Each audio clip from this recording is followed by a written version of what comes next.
Tim Ergens here at Apex Physical Therapy. Once again, back with Josh Munter. I want to talk a little bit about push-ups. Very common exercise, obviously, we see in pretty much any setting today. Unfortunately, a lot of people don't really know how to set it up, and more importantly, don't know how to modify it to kind of progress up, because a lot of people that can't perform an adequate push-up from the ground as we like to see it. So first off, I want to talk about how we want to set that up and what it should look like as far as a good push-up from the ground. So let's go ahead and get to the ground, Josh. Face that way if you could. So he's going to start at the bottom position, and he's going to set his hands at about nipple line and make sure he spreads his fingers across so he's got a nice firm grip on the floor.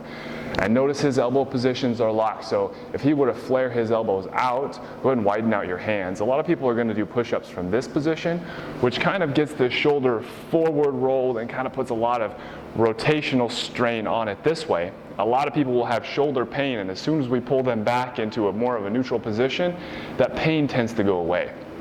Also, what we're really focused on is his position here. So he's got his elbow stacked right on top of his wrist with a vertical forearm. Just like an overhead press or anything else, we're going to keep our glutes on and lock our midline rib cage down so we got a nice firm position. Toes are going to be together, and go in and press up. And he's going to keep that pattern. So he's got a nice straight back. He's pushing through with his shoulder blades. He's going to lower back down to the ground in the same fashion. And go ahead and relax at the bottom. His forearm still does not move, so it stays in that same pattern, and it's got that natural flow or arc to it that the shoulder joint kind of wants to have. So go ahead and do a couple reps like that for me. He's going to stay strong and fluid, hips a little bit elevated. Right there's where we want him, and lower, and one more. So that's kind of what our push-up should look like, and that's why I prefer, go ahead and relax, to set this up from the ground, because I'm going to maintain that same position every single time. So a lot of people will typically, let's say I can't do this variation, a lot of people are going to modify this to their needs. Now if he keeps this same position at his wrist, elbow, and shoulder joint, go ahead and try a knee push-up for me.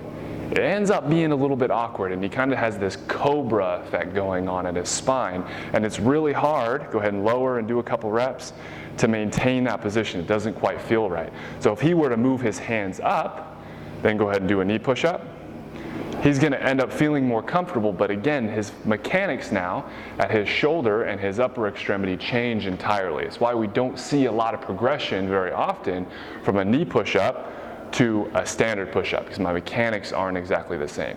So what I prefer, go ahead and stand up for me, for a modification is to kind of modify that from the to maintain that position. I prefer to go to a barbell.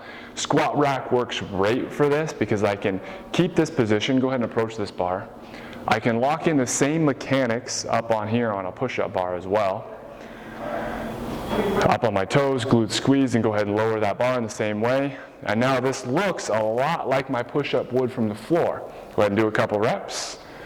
And again, for here, now I can systematically, notch by notch, kind of lower this down to the floor, challenging it week after week after week until I'm able to kind of progress from the ground, and my mechanics, again, don't change at all. So it's a much easier way to progress, and I can, again, progress inch by inch as opposed to going straight from knee push-ups to regular push-ups. It's kind of a quick jump.